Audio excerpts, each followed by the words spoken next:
Hey Simon, welcome to the podcast. Thanks for being here. Thanks for having me on. I'm looking forward to our conversation today. It's going to be all about language and how language makes us human, how it influences our thoughts and our consciousness, and just everything that's going on about it. Hope maybe we can start off with just a little bit about you and, where does your fascination and your learnership of language come from? Well, to be honest, it's entirely accidental. I did languages at school, like everybody does to some extent, and I more or less completely hated it. I didn't understand the point of it. I didn't like the way it was taught. I couldn't learn it. I had no interest. But when I was about 19,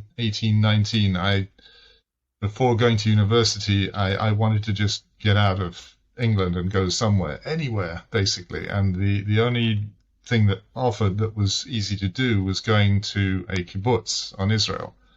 And so I spent 6 months there, and 3 months of that was working with children in a hospital sort of environment who didn't speak English. And I had to kind of immerse myself in learning Hebrew. Hmm. And I discovered to my astonishment that actually I could do it, in context, in an environment where it makes sense, and you're seeing why people are using the words they do.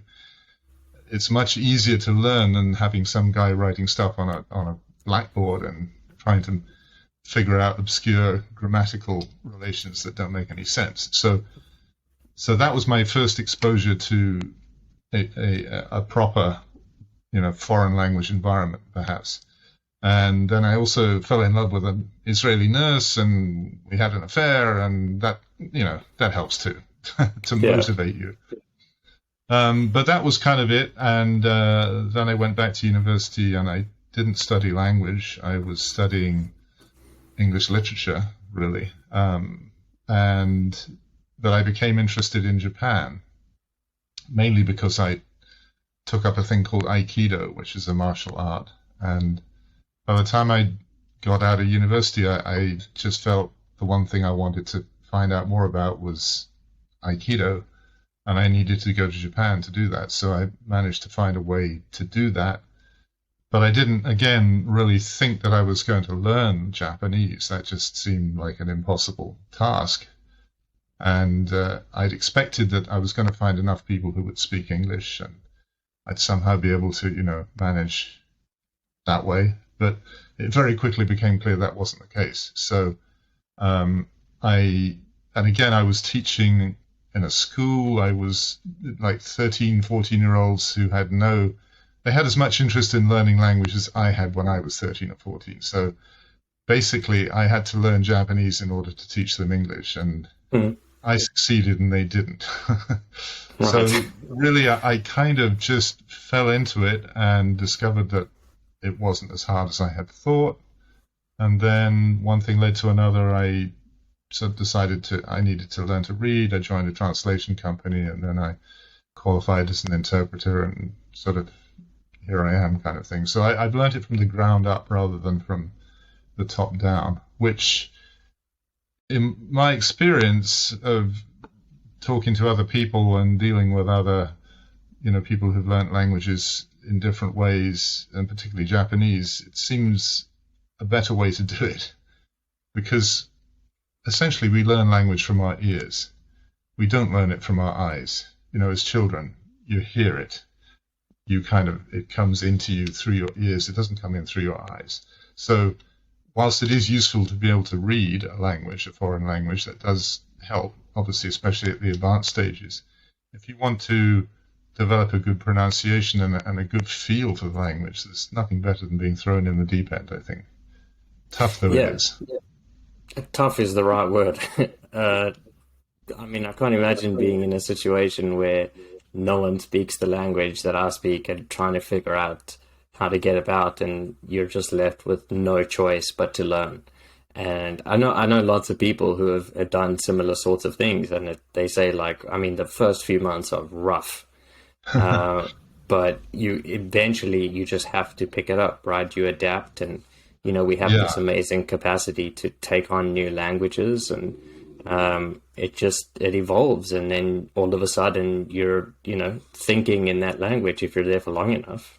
I know it is an amazing thing, but the thing about it is you're basically back to being a baby.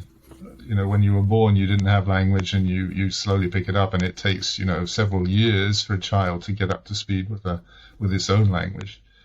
But the difference with coming at it from an adult is that you already know what you should be able to do. You have this great expectation that you can express yourself in the finest of detail using language, and suddenly you can't, and it's incredibly frustrating not to be able to say what you want to say, whereas a baby doesn't even have that expectation. And so you just it's a gradual process of expanding your consciousness, essentially. But for an adult, you're fighting that terrible battle of wanting to be able to say how you think it ought to be said, and realizing you can't say it like that. And even worse, the fact that you're expecting it to be a certain way makes it hard if you actually understand how it is.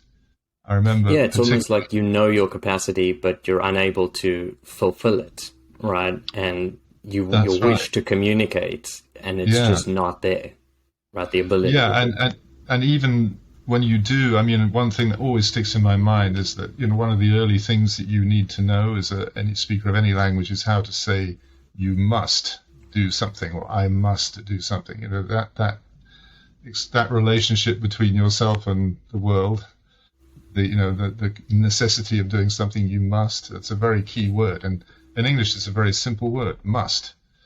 And when I discovered how you say it in Japanese, it's incredibly convoluted. If you translate it literally, it means it will not do if you do not do that, right? Right. Shinakereba narimasen. Sore shinakereba narimasen. It's like, what?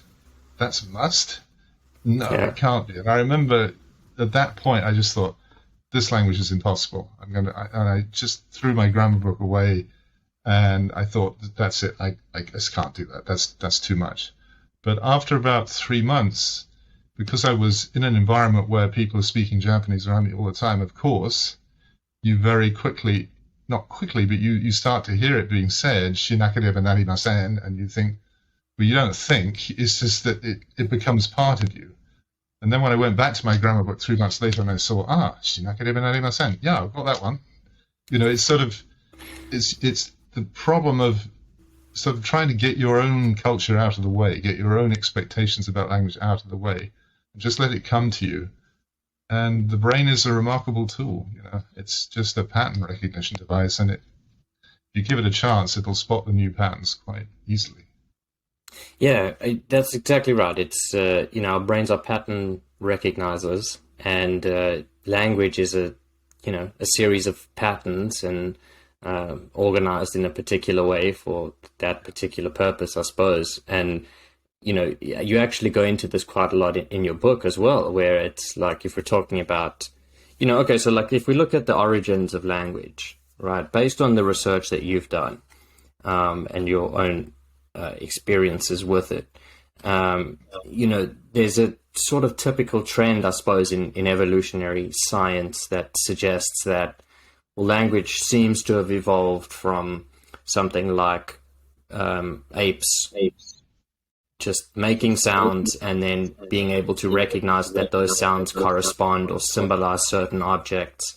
And then when you expand that enough, it develops into a more, I think the way you phrase it is you go from analog to digital, right?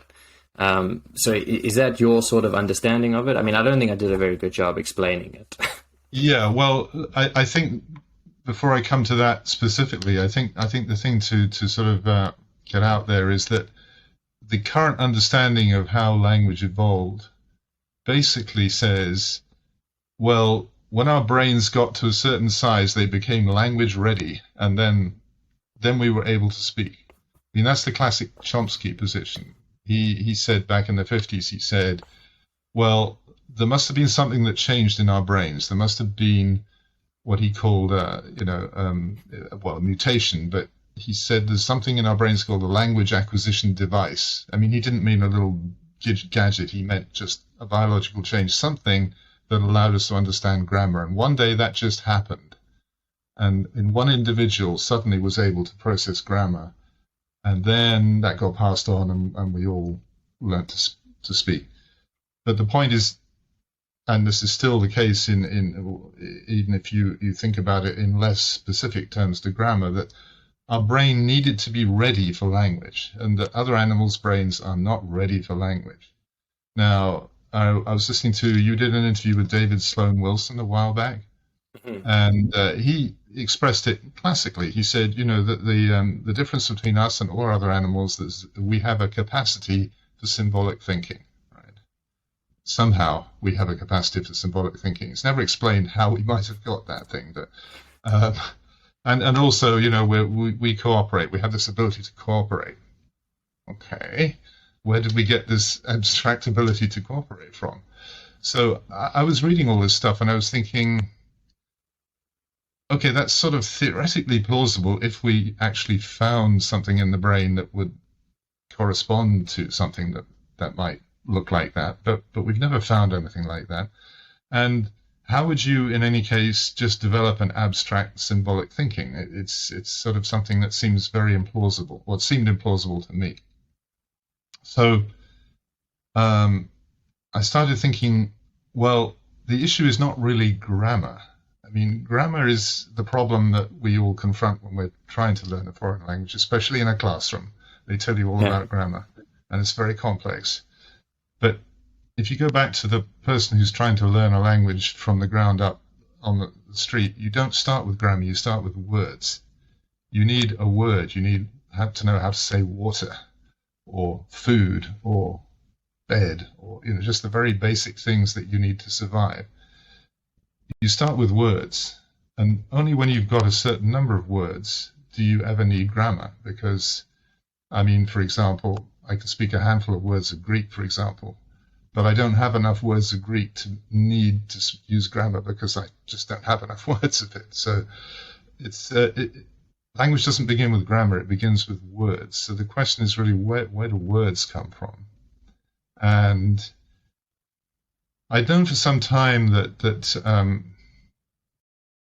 well, let's frame back a little bit, sorry, but words are made up of phonemes, right? They're what linguists call phonemes, what ordinary people call vowels and consonants. It's just the noises that we need, and there's a set number of them. I don't know if you know how many there are in English, but it's 44. I'll spare you the trouble. Whereas Japanese, for example, has only 20. Now, I started to realize that there's this discrepancy between the number of sounds that any language uses, and it ranges from as many as 150 when you get into click languages, down to only 11 in the jungles of South America as a tribe there. So we don't actually need to have all these sounds, but somehow we must have started with a lot of sounds, and what we've done is we learned to put them together. And then that thought was what really opened it up for me. I suddenly thought, that's how you start, because if you look at how animals communicate, they make noises. You have 2 dogs, right? Mm-hmm. And they communicate with each other, right? They bark and woof, and they can sort of indicate their mood by using noise. Well, that's what we do, and that's what we started with, and every animal does that. Well, all mammals do. So the problem for a dog and for a cow or a horse or whatever is that they've only got a very small number of noises they can make. So they can't really attach sounds to different meanings because they don't have enough sounds. So if you think, what would be the first step towards words? Well, it is combining sounds together so that you then, in combination, have a much greater range of different noises that you can make. And that's the beginning of language. And I characterize that as a digitization, because the dog's going woof, it's just a holistic noise. It doesn't break down into WOOF like it would if we were writing it. It's just a woof. And a moo is a moo.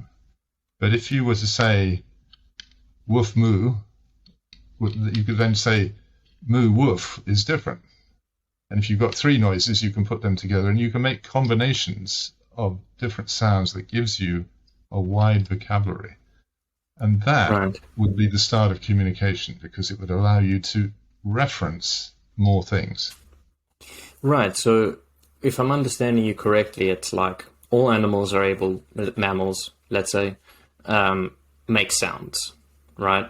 And Yeah, they make sounds to communicate, not just for the sake of making sounds, absolutely. and for lots of different reasons. And you can sort of just think about it in terms of like, a monkey that has a particular screech for a predator, or Yeah, different thing like that. I mean, even in with my dogs, like I know when you spend enough time with dogs, you know the different barks that they make, what they're indicating, which is a very strange thing.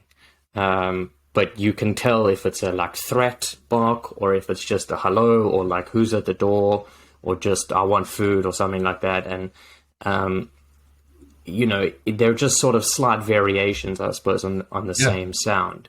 But what's interesting is that, as you say, so if we have a limited number of sounds, phonemes, right? If you have two, you can make four combinations with it, right? And if you have three, you can make nine. It's an exponential absolutely. Yes, exponential. growth.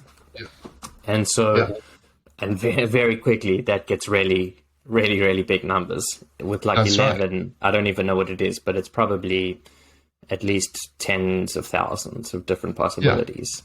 that's Never mind the point. 150. But what I want to know is like, okay, so, early humans, let's say, because I think you're right. I think that the start of language would have had to have started with sounds.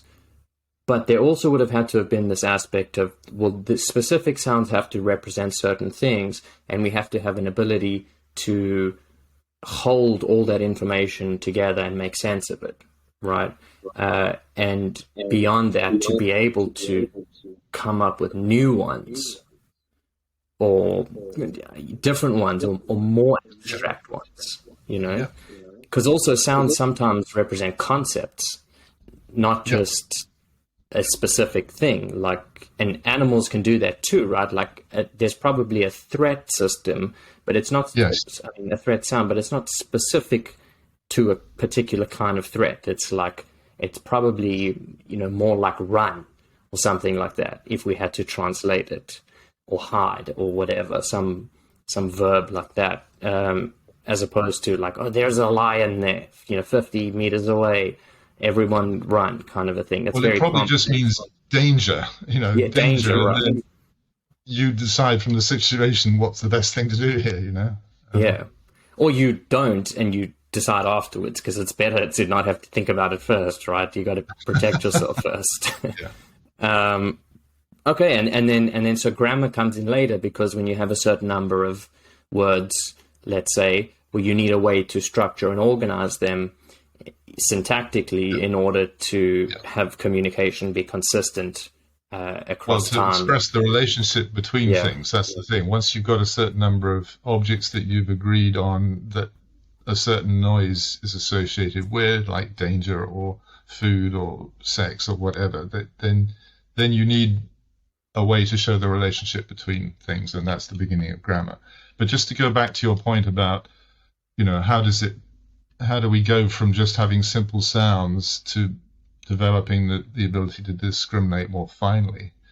The beauty of the idea of starting at a very simple point of just combining sounds is that once you've got that going, then it allows you to start sharing ideas very simply, right?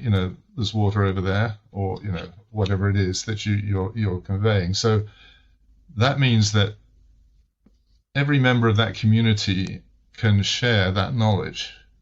So the smartest individuals in that community are able to convey that knowledge to everybody else in their group, which means that there's an evolutionary advantage in being smart, not just for the individual, but for everybody in the group.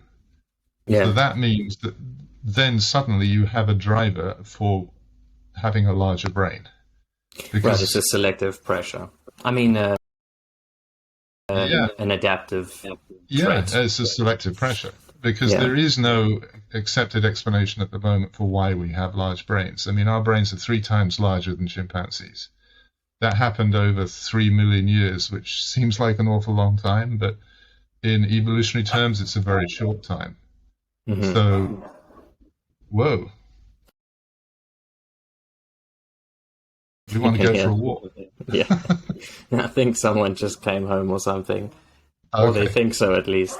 One of my there dogs you is go. deaf, so he just sometimes gets a feeling, right? And then he's like, "Is someone home?" And then the other one's like, "Oh, I guess someone's home now." And then they just go off each other. Hey, shush, come here. Come, Gene. Hey, come. No one's here. But so yeah, But so go ahead. the interesting thing to me about thinking about language that way. You can Oh, keep going. I'm just shutting the door. okay. Yeah. Sorry. The other interesting thing about thinking about the origin of language that way is that you get two for the price of one. It gives you an explanation for why we have bigger brains, because the development of language and the ability to share ideas, even at a very primitive level, would give a selective advantage to people who were smarter. Because up until that time, essentially in nature, it's a struggle for existence. The strong ones tend to win out.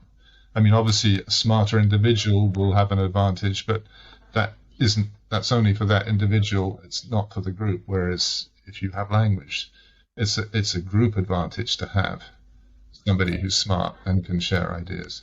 Yeah. Well, I suppose it's both advantageous for the individual and the group, right? Yeah, Because yeah, for the individual, from a like, let's say, a sexual selection perspective, sure. those members will be viewed as having some sort of higher value or higher status, right? Absolutely. With this ability to conceptualize more abstractly. And I don't know this for sure, but I'm sure it also ties into this aspect of being able to think about and plan for future things, right? Because with an increase in our abstract reasoning and creative capacity, we can then start to make plans for the future. Absolutely.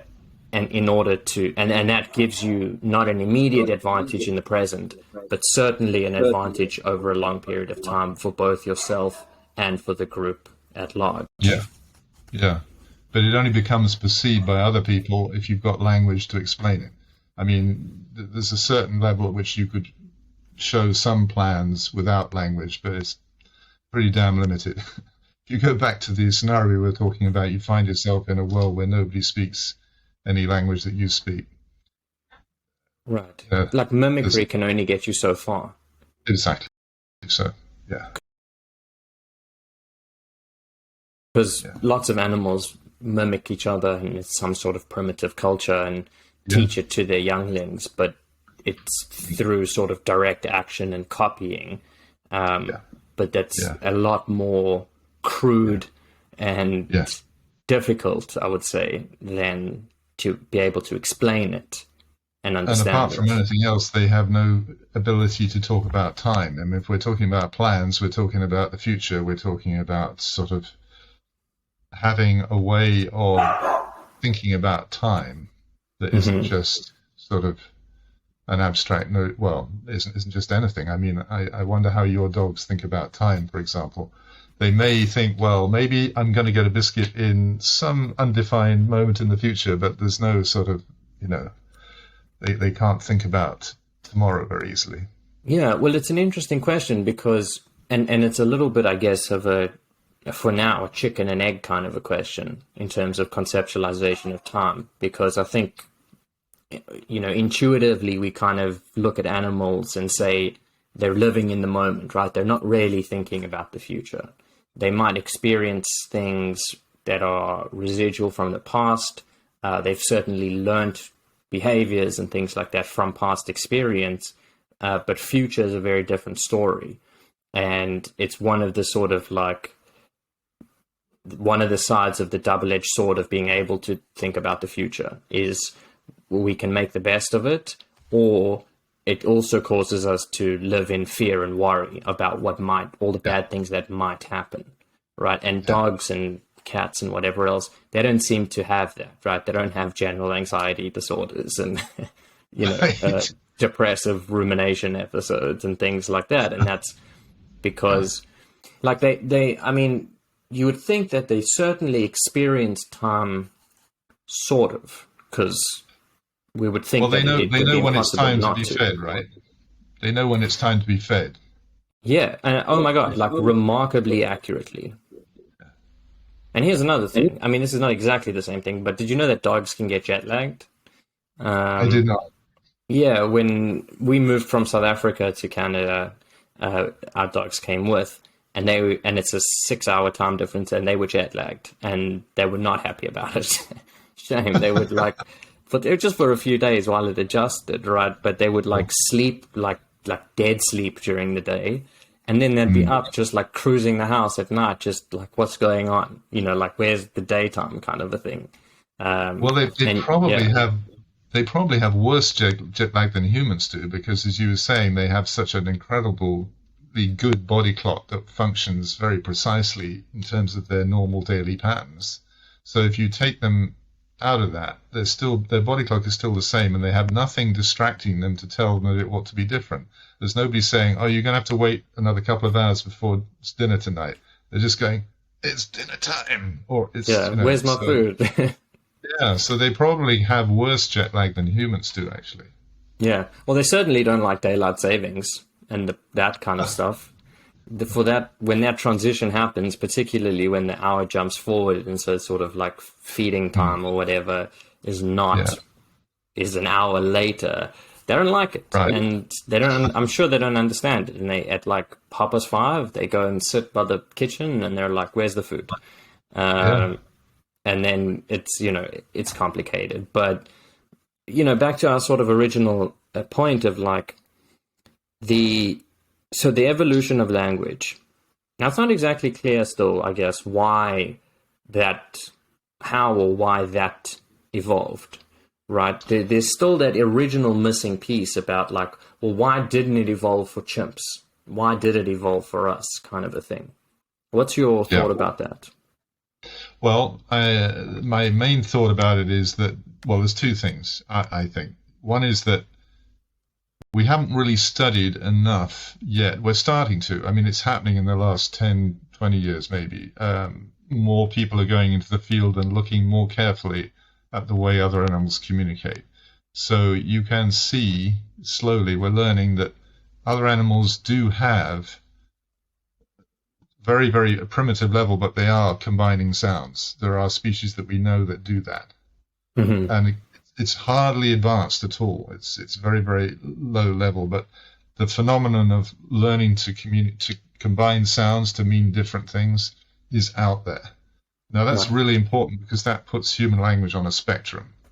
And admittedly, it's like, we're the beginning stuff is just right at the very beginning. We're right on the other end of the hockey stick. It's an incredible, it's an exponential spectrum, but it is there.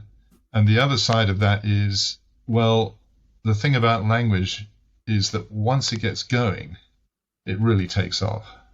And because all the advantages I just said to you, that, it's not just about the individual that benefits, the group benefits. And that, even though we're still talking millions of years, that's a very fast development. So why humans? That is an open question, and I can't answer that. All I can say is this must be what happened. We did do that. We put the sounds together. We learned to do that. And that's how language develops. And that's potentially available to any other species, except that it's not something you can teach your dogs in their lifetime. We're talking hundreds of thousands of generations before that beds in. But that's still an awfully short time in evolutionary terms. I mean, if you think about human language, that at the moment there's, again, no agreed date for when we started to speak. People have all kinds of different estimates. I mean, the Chomsky school of thought, which is largely still the dominant one, says probably about 70,000 years ago, based on essentially the fact that there seems to have been some kind of big change in our tool-making abilities around about that time. And we sort of, that became more sophisticated. And you see art and things like that. So people say, oh, that must have been when we had language. But in order to have been doing art, we would have had to have had fairly sophisticated language anyway. So my idea is that it actually started a lot sooner than that it probably, as I said earlier, it makes more sense to think of language as being the driver for the growth in the brain. So that takes us back 2 to 3 million years, even. So yeah, and I suppose that sort of like 70,000 year mark is also, I mean, it feels like there's also some assumption of like some magic switch happening that sort of turned on, right? And all of a sudden we have language and we can do all these things, as opposed to the gradual approach of like, oh man, it took 2 million years to get to that point. And that's where we're starting to see the evidence for it. That's right. And there's another very sort of simple proof that that can't be right, which is that we know that humans have been burying themselves for much longer than that. I think the earliest sort of certain burial is about 140,000 years ago, but then they have in South Africa, about the caves where they found evidence that bodies have been buried deep in caves and things. And it's like, I think 600,000 years ago. Well, I mean, if you're going to the trouble of burying a body, that's not something you can do by yourself. And you need help to do that. Plus, you need a reason. It's like no animals bury themselves. They just don't do it. So for humans to have started burying themselves, it's almost impossible to imagine that would have happened unless we had some language going on, that we would have said, look, I don't think we want to leave Shane lying around there. It just doesn't look good. Let's cover him up. So, let's cover him up. Besides, there has to be a conversation, especially when you see that the bodies are marked with ritual, markings and things. That doesn't happen in a non-language environment. It can't. So 70,000 years has got to be wrong. Because what's really interesting is that this line of reasoning sort of seems to suggest that language precedes meaning. No, I don't think that. Not precedes is the wrong word, perhaps. It's that although we didn't need advanced language to know the meaning of things, right? Because we certainly don't need to know the meaning of everything in order to interact in the world, and we most of the time don't. And oftentimes meaning is just presented as sort of very roughly as, let's say, like danger, right? Yeah. Like you hear a rustling in the bushes, you don't go, what's that? It could be anything, you just run, because it's better to be safe and alive than, Sure. smart and dead. And so you might say, well, there's meaning that you've attached to that sound, right? It's not the same kind of meaning as like ritual burials, but it certainly is meaning nonetheless.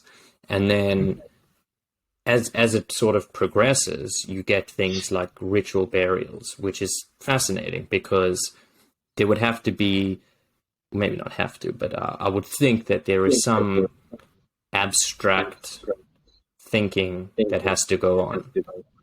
And by abstract, it's like internal representation beyond just informational processing, and that you're aware of that moreover, right? Because there has to be some sort of line of reasoning or of logic or whatever you want to call it, of saying, okay, well, I don't like that this person has died, and beyond that, what happens to dead bodies is they get ravaged by mites and animals and things like that, and that doesn't feel right, and I have the capacity to do something about it. As a group, maybe it's better to think of it that way, because individually it's quite difficult. Otherwise they'll just hide it somewhere or whatever. But I guess the burial part takes it to a different level of actually taking time to think it through, to be like, well, we're putting this person back in the ground, right? And then you can attach all kinds of things to that, of like the return to the earth and, whatever else you want. Well, I think the other big thing that's involved there, which I go into in the chapter on identity, is the fact that because I can talk to you, I have a very clear sense of who you are, and a memory of you as an individual in the way you thought and what you did and all those things. So you're not just like a roadkill at the side of the road. It's like, oh my God, that's Shane. I remember Shane, and it's like his spirit. The idea of the soul, which seems to be such a deep-rooted idea in all cultures.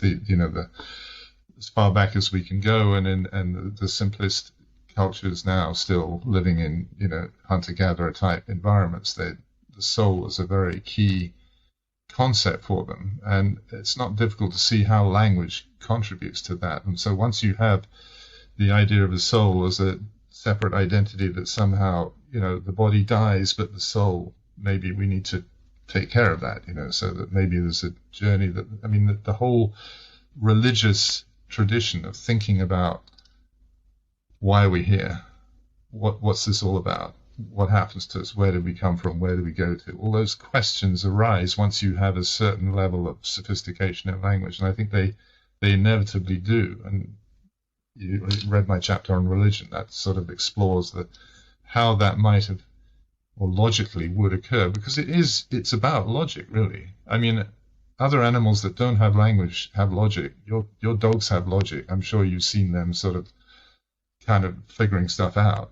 And it's that, again, we're back to the brain as that pattern recognition device. That's what it is. That the only question is, how many tools do you have to help the brain do that? And words are just a way of bringing to consciousness little bits of that reality that you're aware of, and allowing you to play with them. And part of that playing with them is asking questions. It's like, how do we divide up time? Why are we here? Why am I suffering? And who am I? And all those things. These are questions that occur naturally with language. Absolutely. And I guess the logic in animals we sort of loosely refer to as instinct, right? Yeah. Followed patterns of behavior that are, to at least a large degree, genetically ingrained, right? And we can look at epigenetics as well to sort of think about how you can learn and pass on without actually teaching, which is fascinating, but a little bit sidetracked. But so, the religion... Sorry, just to very quickly pick on that. In terms of instinct, I talk about that as well, that because you don't have a head full of other people's words and other thoughts going on in your head to influence you, the sense of your feeling of what's right, or what we mean by instinct, you instinctively do something, is much clearer to you. But in terms of the actual logical process, something I've been observing, that we have a squirrel in our garden, which we have a constant fight with. I have a bird feeder, and I'm trying to find a way to keep that out of his way so that he can't get into the bird feeder before the birds do. And I have tried every which way to, put it out of his reach. And I can see him coming along, and just every time I do something new, he's just looking at it, he's going over it, he's figuring it out. That's not that. I guess it's instinct to the extent that I want the food, but you can see his mind working on it. It's like, if I do this, maybe, I could get it that way. If I climb up there, it's a fascinating study of just how smart animals actually are. They really are. They've got the equipment, they just don't have the ability to communicate it. Right. And that makes sense, right? Because they do that. They do sort of problem solve, but not in the same way that we do it. Or maybe in the same way. I think it is the same way. It's just that we have a more sophisticated means of using other people's ideas as well as our own, And perhaps understanding of it. Right. Because we have this sort of metacognitive ability to think about our thoughts. Right. But that is words. That's what words brought. to the game. If we didn't have Right. words, we wouldn't have that ability. Words are what allow us to stand back from what we're thinking.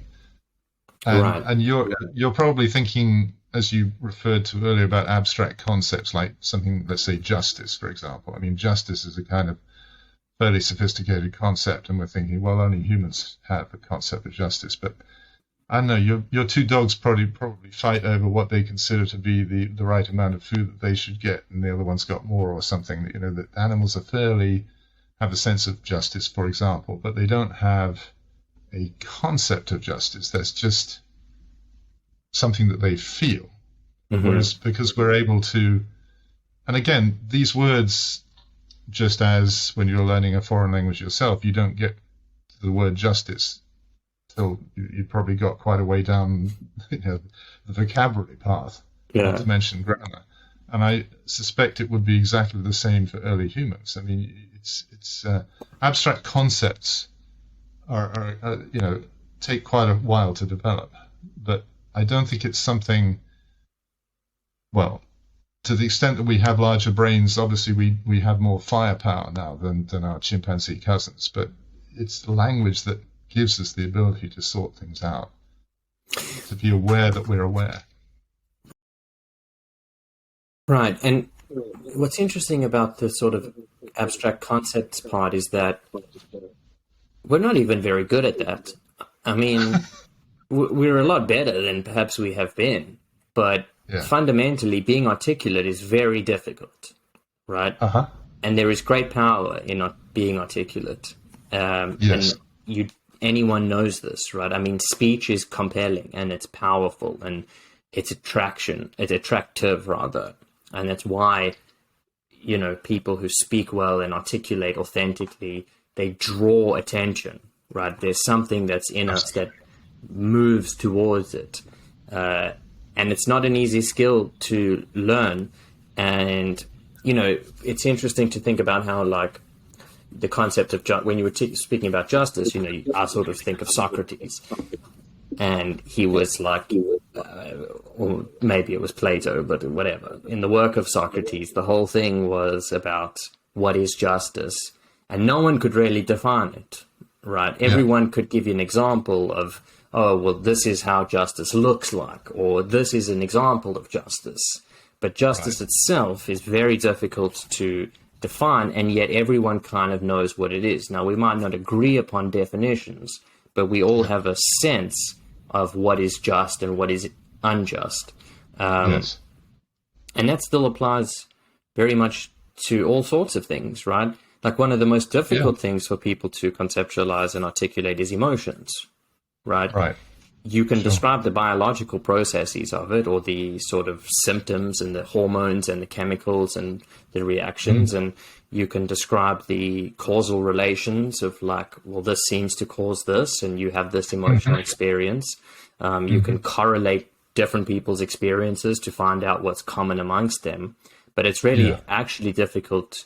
Well, firstly, it's impossible to articulate, I think, phenomenology, right? Like, that's one of the big problems, is you can't describe experience. The qualia is this known in the genre, And I think it's absolutely right. And for anyone who sort of hasn't really heard that, it's like the classic thought experiment that they talk about is, imagine someone's born into a room that has been constructed that is made out of black and white and gray materials only. And that's all they're ever exposed to, right? And throughout this person's life, they're taught everything there is to know about color in black and white, though. So the scientific understanding of it, the spectrum, the color spectrum of wavelengths of light, everything like that. And then all of a sudden, one day, you bring in a red ball, right? Will this person know that this is red? Or will they not know what color it is, just that it's different from the black and white? Right. And following that, the line is like, okay, well, then there's some knowledge in experience that you can't get from not having the experience. Right. Sure. Yes. I mean, it is, everything is experientially based. And interestingly, just since you mentioned color, there's quite a lot of literature about the evolution of color words Hmm. and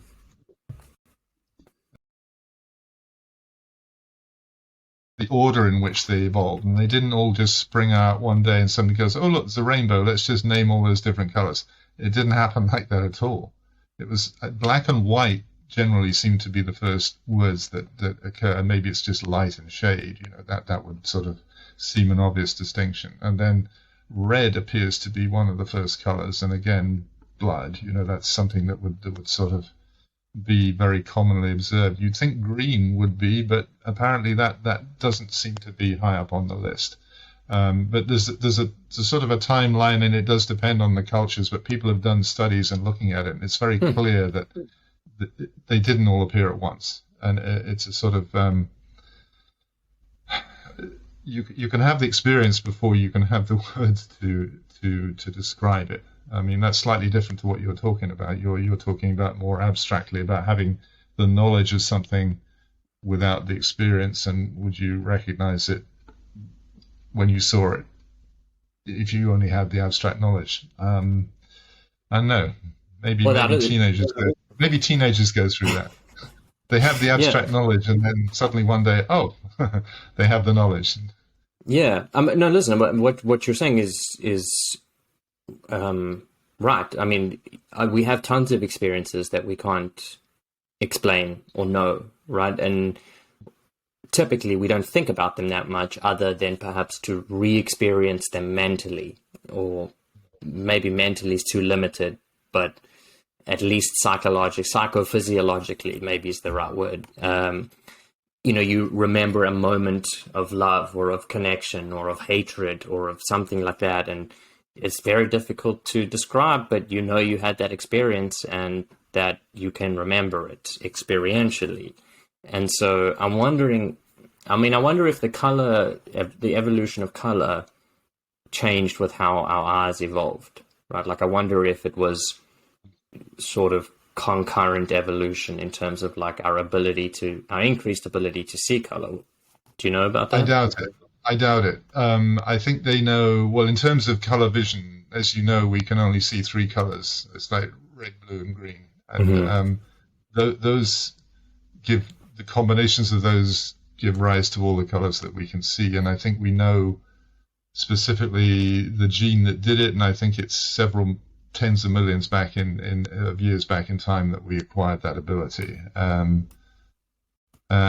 Something to do with seeing ripe fruit or something. That's the need to see. But in terms of your specific question about the evolution of vocabulary, I think you just have to think about your own experience in a new field, something that you are interested in, you become interested in, and you don't know the words for it. I mean, take architecture. You can walk down a street, and as a child, it's a building. A building. I knew a door, a window, a roof. That was about it. And then, as you become interested in it, in the history of architecture, for example, you learn all the fancy words like architrave and pediment and all these things. They were there the whole time, and you saw them, but you didn't actually need to discuss them with anybody because you weren't particularly interested. Mm-hmm. And I think it's more likely that that's the case. It's a question of how much attention do you need to pay to any given aspect of reality, because it is or isn't important to you. The stuff that you will have a specialist field, I'm sure, that you can talk about that I have no idea what you're talking about, and vice versa. So it's not about not having the capacity to do it. It's about not having had the reason to pay attention to it, maybe. Yeah, and also the a field of knowledge to draw from in the times that we're in, right? Like, yes, you could learn it and discover all those things if there were no knowledge already existing about the architecture, right? We're constantly on a journey of discovery as a human species into every little thing that we can find. There are a bunch of people trying to figure it out. Not to mention in creating our own reality, the metaverse and everything that's going to go with that, all those aspects of dealing with a completely new artificial reality that we've created ourselves. So Yeah, well, I mean, and the whole, I mean, we have just no idea what's going to come with that. I mean, we don't even have a good idea of how technology is influencing us right now because it happens faster than we're able to even think about it. That's right. I mean, people have ideas and theories, and there's lots of good experiments being done to prove stuff, but there's by no means definitive answers to anything. And given the diversity of humanity and the human experience, there's almost never going to be a unified theory of anything. There's just too much complication and difference when it comes to There's like too much human for us to be able experience. to process, but maybe not too much for artificial intelligence to process in the future. I mean, that's kind of Ray Kurzweil's point about the Yeah. singularity. There's going to be a point coming, and it's maybe even in our lifetimes. Well, in yours, maybe not mine, but when we get to the point where AI is smarter than us, and that's then all bets are off because they're going to be calculating stuff that is accurately correct, and they can then take actions based on that, and we're not going to know why. And in a way, that to me is what happened when we invented language, when humans invented language. It's like you've got to a point where when animals look at humans, they must have absolutely no idea what we're doing. I mean, they see it, but they have no conception. Maybe it doesn't really bother them because they're not even thinking about that. But in terms of the difference between having language and not having language, it's like the difference between having AI that is way smarter than us and not having it. It's like a phase change. It's going to be an astonishing thing when it happens. Quite scary, actually. Yeah, a little bit scary for the humans, I suppose. It's good for the machines, and many sci-fi tales have prophesied such a future, and that may or may not be true. I mean, we don't know, and some people think that that's good enough reason to not go down that route, but there's no stopping it at this point. Exactly, you can't not go down that route. When the route is there, you can't not go down it. That's yeah, because someone will do it. Right. Yeah. You just need one person, theoretically. I mean, it's a lot of one people, but it's, a chain. But I mean, it doesn't matter what kind of government or control exists. No. It's like genetic engineering. It's going to happen. People are going to be doing it. And as long as the internet is available, then there's no stopping it either. That's right. I mean, what would right. stop it, I suppose, is like a solar flare or a mass extinction event. But that would more likely just slow it down for a few thousand or hundreds of thousands of years. And then there's some people who think that, I mean, it's a little bit sort of like fantastical that sort of like the purpose of humanity is to reach the point of, giving birth to the machines and to artificial intelligence, so to speak. And I mean, that's more of a sort of afterthought more than in anything else. Well, I don't really subscribe to that. Yeah, it's not really so much artificial intelligence. It's artificial in the sense that we will have created the vehicles for that intelligence to express itself. But it's partly because we don't think of ourselves as being artificial, but we are artificial. I mean, language is an artificial device for conveying hints to what we're experiencing. I mean, you just talked about the difficulty of actually really closing down on what you mean by anger or happiness or justice or any of those things, but we're able to approximate that because we have a sense of it. But language is an artificial intelligence already in that sense. I'm drawing on the resources of hundreds of thousands of years of human knowledge when I'm speaking to you. So it's not just me anymore. I'm talking with the voice of human history.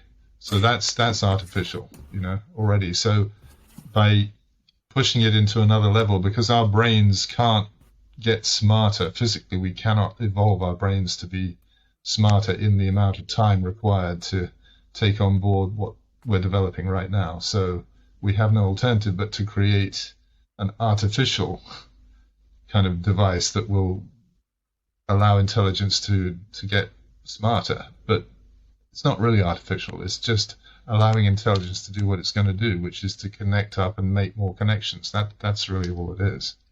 Yeah, the distinction between natural and artificial is it's silly. I mean, I understand where it comes from, but you don't look at. We look at things like buildings and concrete as artificial creations, right? But you don't look at the analogy I use is you don't look at a beehive and say, oh, well, Exactly. the bee, that's an artificial creation. You're like, no, the bees made it out of other shit.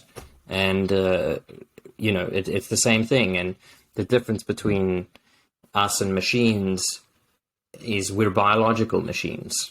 And Exactly. maybe they're mechanical machines. But these are just ways we think about it. But fundamentally, there will be physical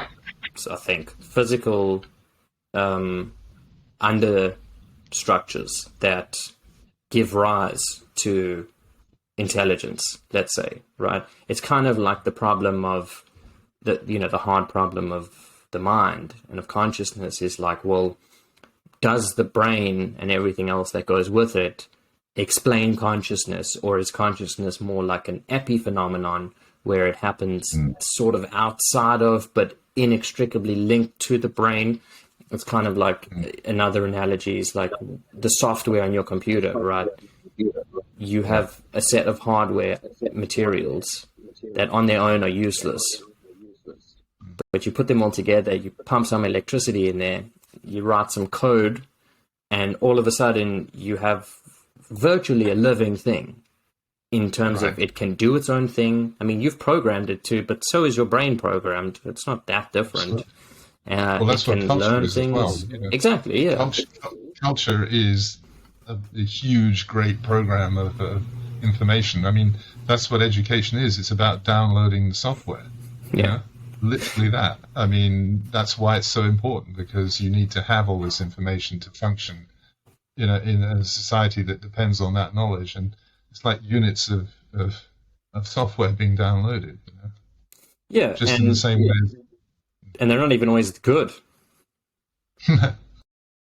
They're just functional. Yeah. And yeah. Have accidentally just sort of been found to work, and we just hang on to them in that form because we know it works, and we're not willing to change because we're very conservative by nature.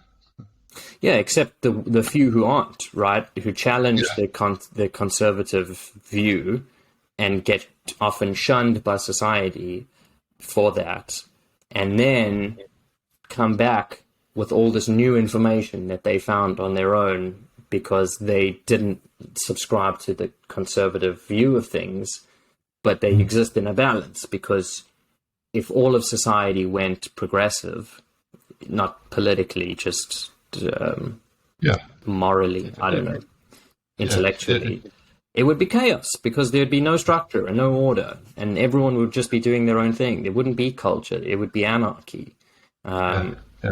But at the same time, when it becomes overly conservative and there's no room for growth, then things start to crumble, because life is constantly changing and things need to evolve to the changing times. And I mean, you see that reflected in our political domain quite easily. Oh, yeah. Absolutely. Not that it always.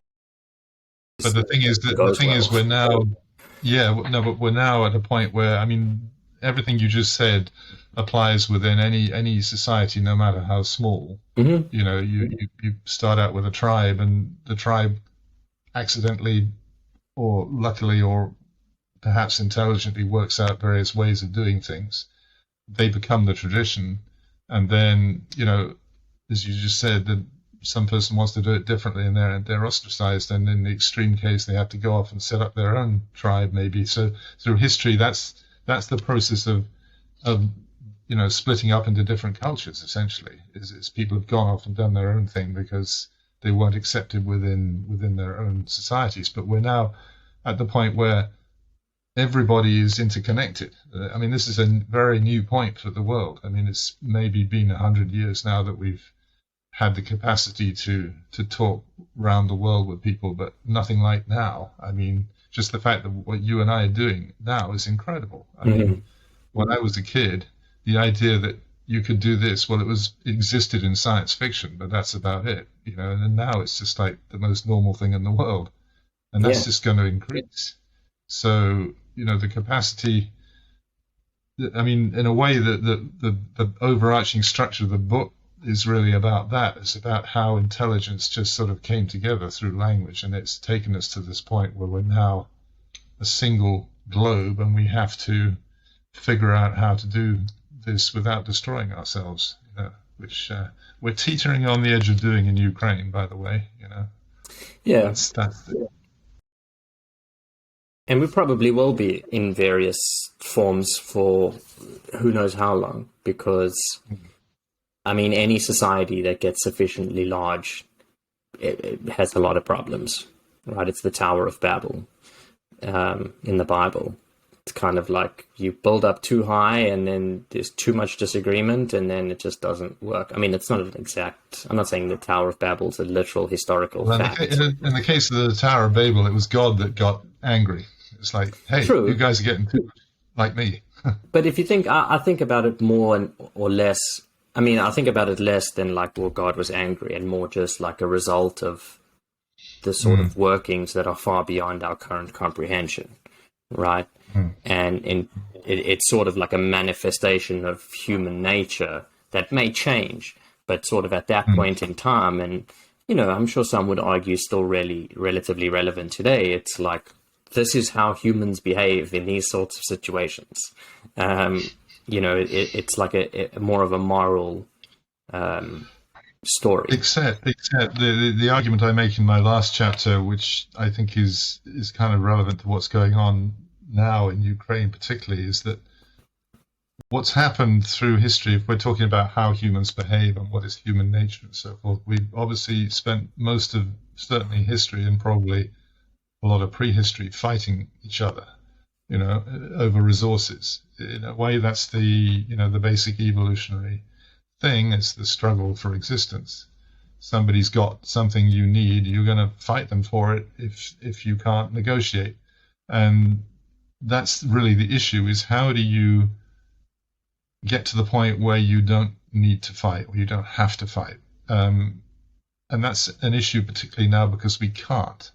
The fact of atomic weapons, nuclear bombs, means that we cannot go to war in the traditional sense of using every means at our disposal.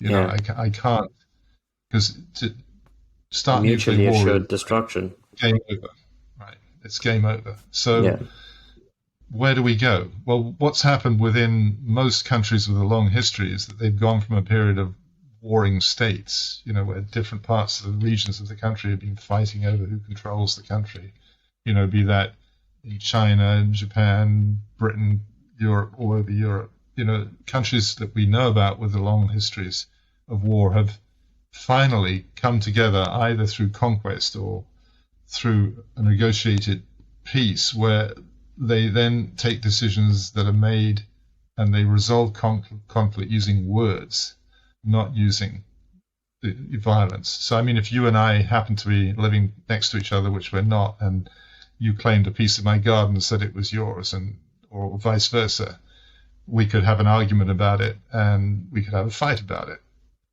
And if you're stronger than me or vice versa, then I could just take it. But we've resolved a mechanism for dealing with that. So the police will come in and separate us. And then we go to a place where you make your argument and I make my argument, and it's decided by a jury or a judge. That's accepted now within most democratic countries. You know, that's how you deal with it. And we now need to take that to the next level. We have to go to the point. I mean, why is Russia just moving into Ukraine? Because they have a grievance. Well, they think they have a grievance. So there ought to be a forum where that grievance can be heard. And it can be heard in a jury of its peers, and a decision made as to what is the rightful thing to do. And we do have that forum. It's called the United Nations. But it ain't working right now because, the veto and various other things I go to in the book. But in terms of where we're going with this, in terms of how history has been, it's gone from a small series of interlocking tribes and cultures to a large. You go to towns, states, countries, and now we're one globe. Mm-hmm. But the principle is the same. We have to figure it out. We have to work out how to live without violence. And we either do that or we destroy ourselves. I think that's about where we are right now. Yeah. It's an interesting moment of history. Yeah, particularly because of the violent capacity of our current technology, right? Yeah. I mean, from my perspective, democracy has always been the sort of pinnacle of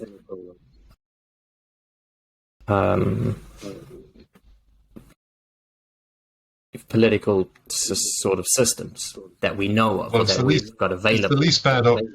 It's the least bad option.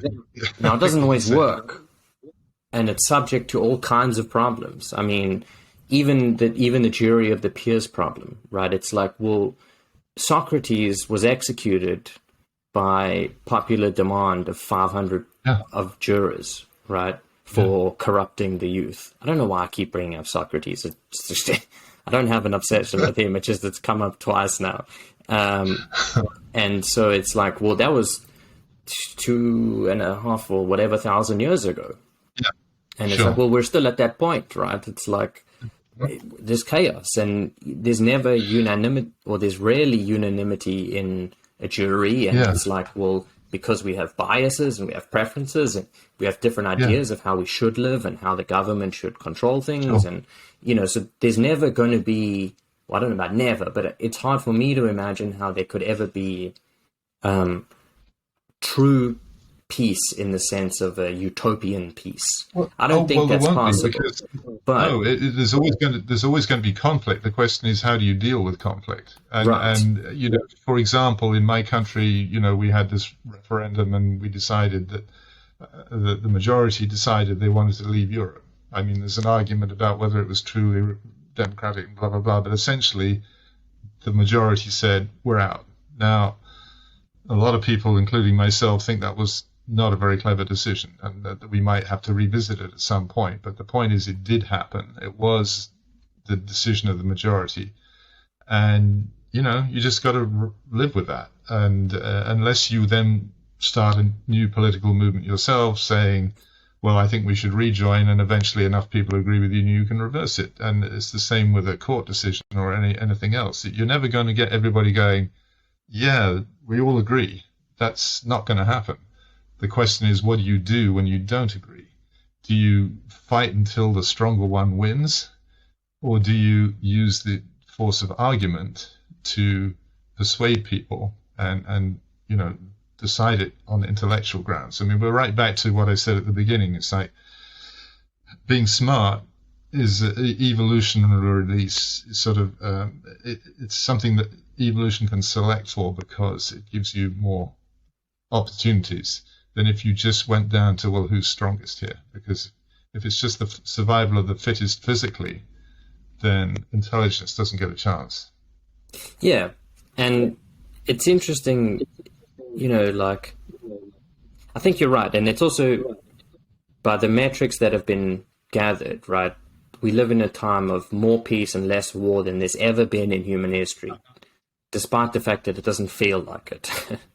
That's because we're living in it. Yeah, but that progression is continuing despite the problems and conflicts that are going on and that will go on in different ways and whatever. But it's a matter of progress, of reduction of violence, right?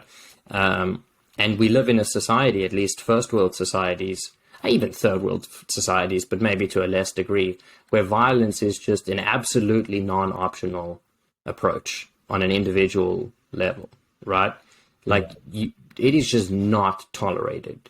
Assault is a real criminal charge and you will go to jail for it. They will lock you in a cage if you put your hands on someone. And it's a remarkable accomplishment, and it comes with complications and whatever. But I mean, the fact that that's rarely a thing is quite remarkable. And I've also thought, I mean, like the Russia-Ukraine situation is it's tragic, right? It's a despicable situation. But especially in the beginning, I noticed when it first started happening, I noticed that listen, I'm not very old, so I don't know about beforehand, but it seemed that there was never quite a unification globally about two other countries' affairs. Right now, I'm sure there have been lots of global things, and the social media and the internet have fueled the capacity to join things and whatever. And there's lots of influential factors, but this sort of like colonialist approach of like, we're going to take what we want by force has been met with fierce resistance from the whole world, basically. Maybe minus one or two because of political bullshit. But and the reason for that is... but the problem is like, Russia has 500 or 5,000 nuclear warheads, right? So it's not exactly like the world can just say no.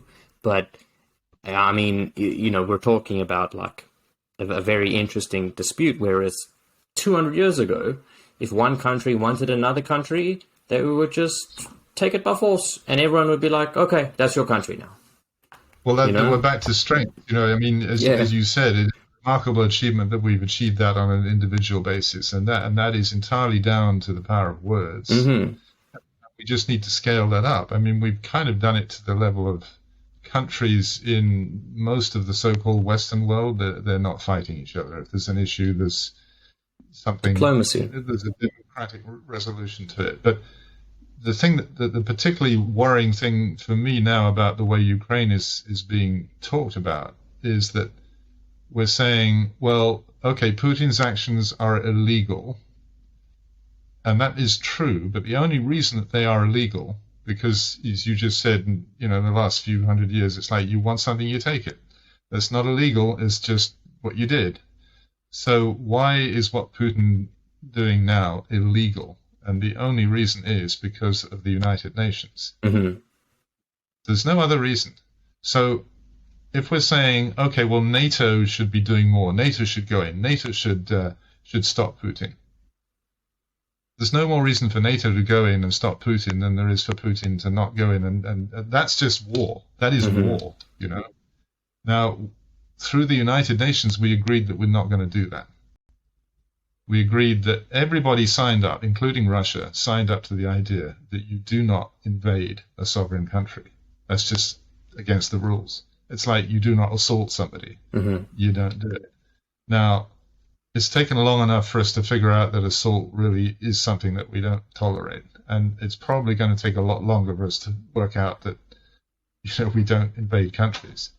And we haven't got the mechanism, as you said, for doing it, except if we were to take a vote. Well, they did take a vote in the UN basically saying Russia has broken the rules.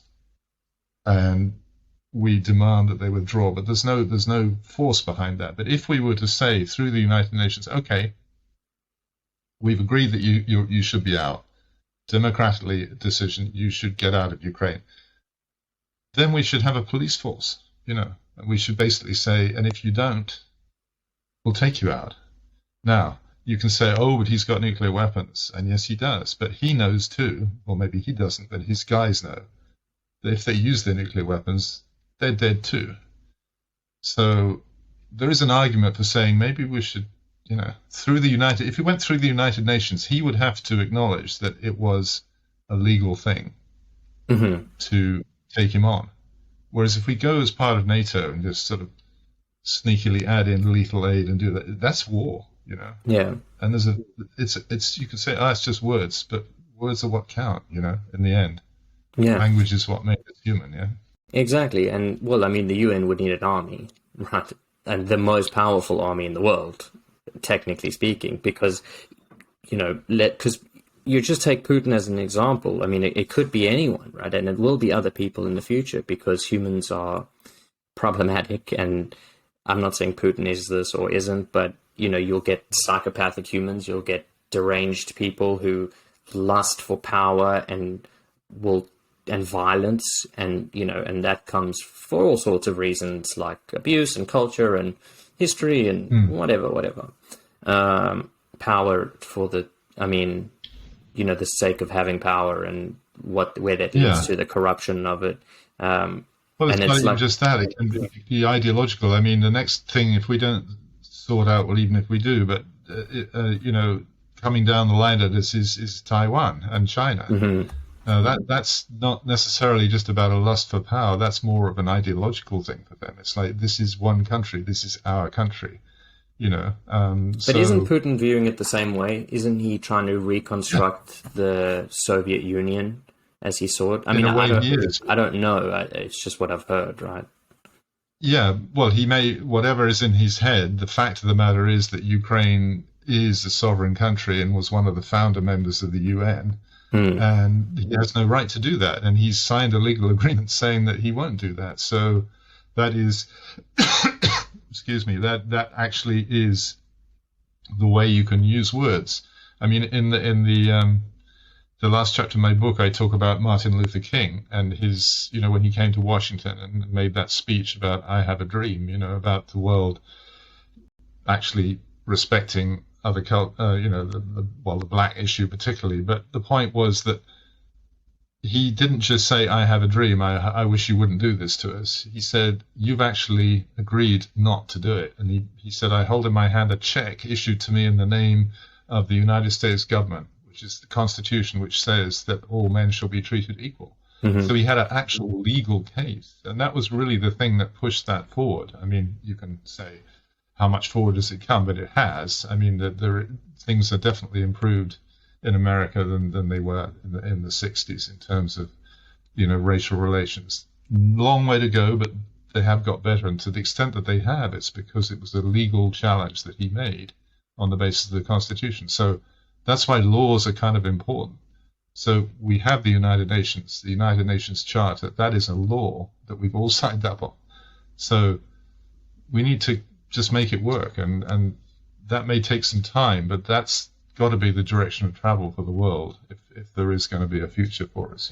Right, because laws are fundamentally just agreements that you make and sign up to as a society. And I mean, you'll have a hard time finding somewhere that doesn't have laws and influencing them, but it happens, and it usually happens through big movements, right? Lots of people, big societies. And if you don't agree to them, then collectively as a society, we've arranged, that you're either going to agree to this law and abide by it, let's say, rather. You don't have to morally agree with it, but you have to respect and abide by it, or there will be consequences. And then we can debate about what those consequences should be and whether it's fair, and a lot of it isn't, and it's very complicated.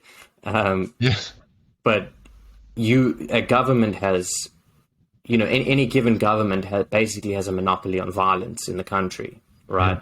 They say, we're allowed to use violence on you to enforce our laws.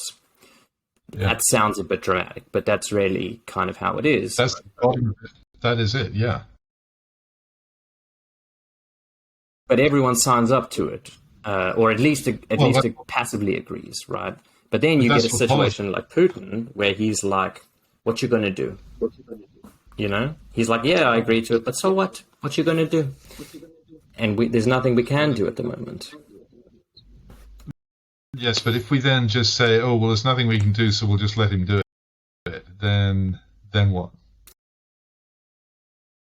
Oh, no, listen, I don't think we should just let him. I don't have any real answers. I'm by no means educated in this subject. And I don't know what should be done. I honestly have no idea. And I wish something was and could be done. And I sort of want to believe that people are doing the best that they can. And maybe it's not good enough, or maybe it is.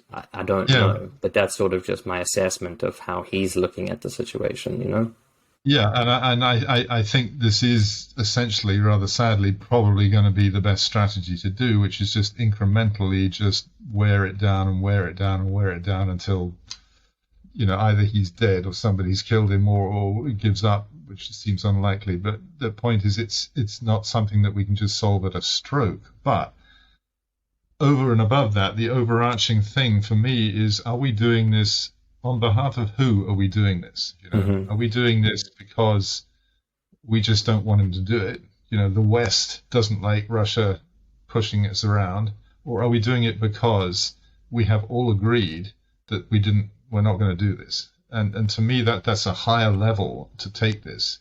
And the debate has to go there eventually. It may not go there now. We may not be ready for it. But in terms of how do we deal in the future with violence in the world, it has to be that.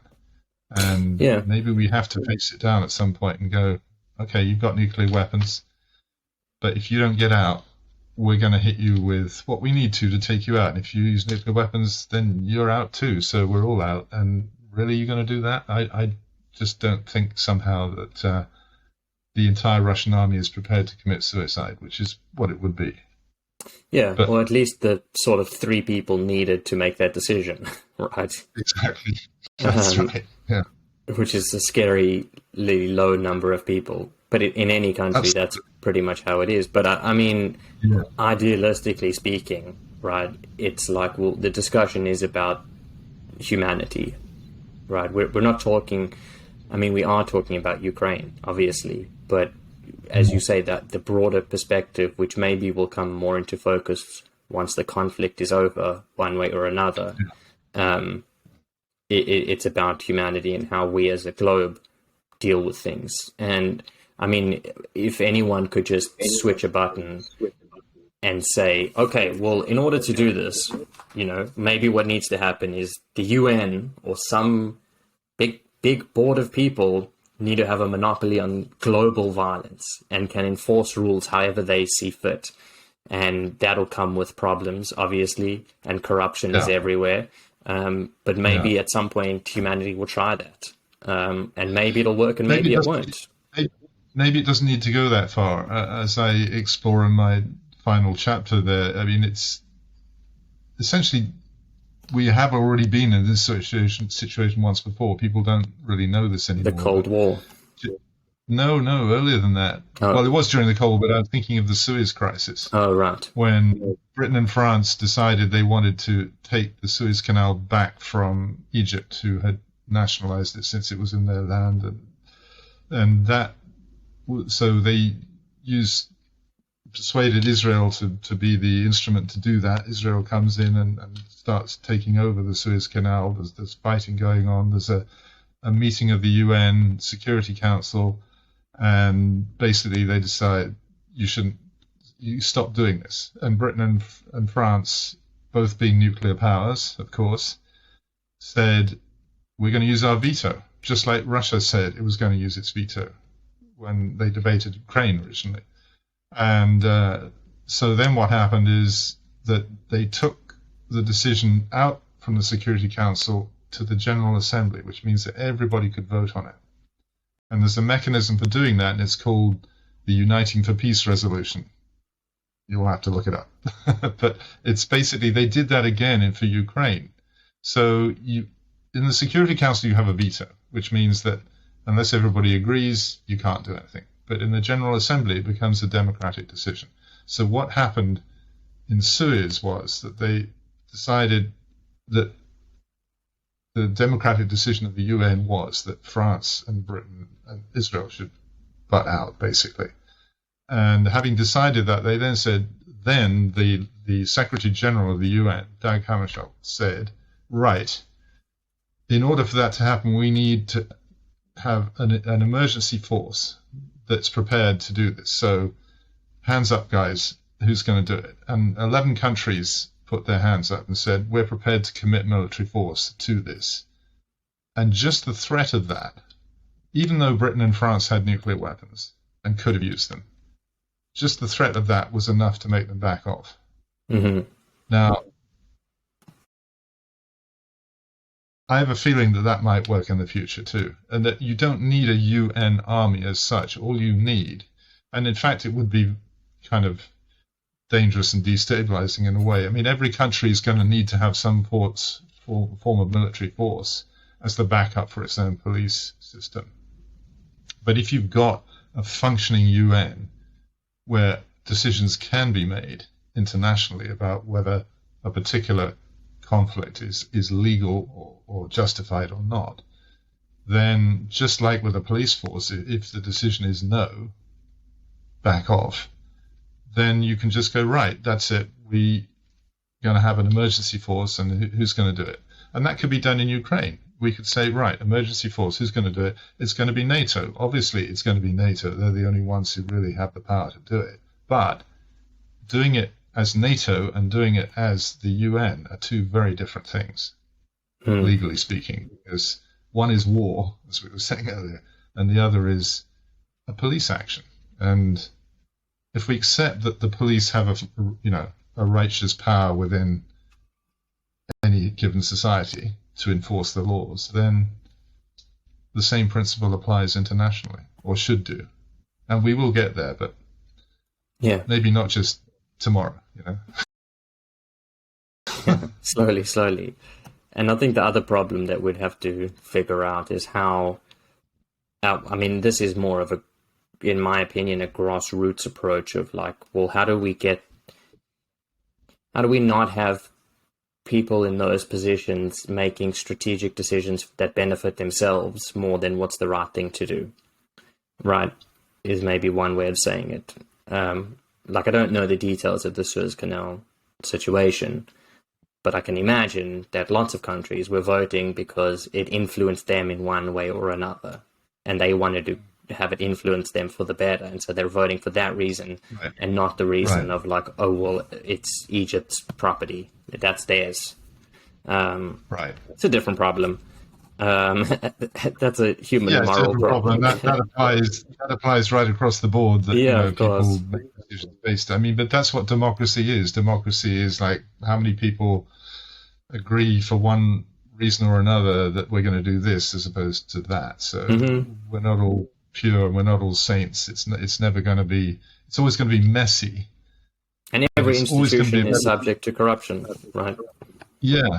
But it's always going to be better than having one guy just saying, you do it the way I say, or I'm going to kill you, or torture you, or do whatever else. It's got to be a better solution than that. Yeah. Well, listen, Simon, this has been a fantastic podcast, so thank you. Where can people buy your book? Please promote anything that you would like. I'm afraid you're going to have to go to Amazon, but your local bookstore should be able to order it for you, because I have some kind of distribution deal that I don't know about, but the easiest and quickest way is to go to Amazon and just look for Speech, How Language Made Us Human, and that should take you to it.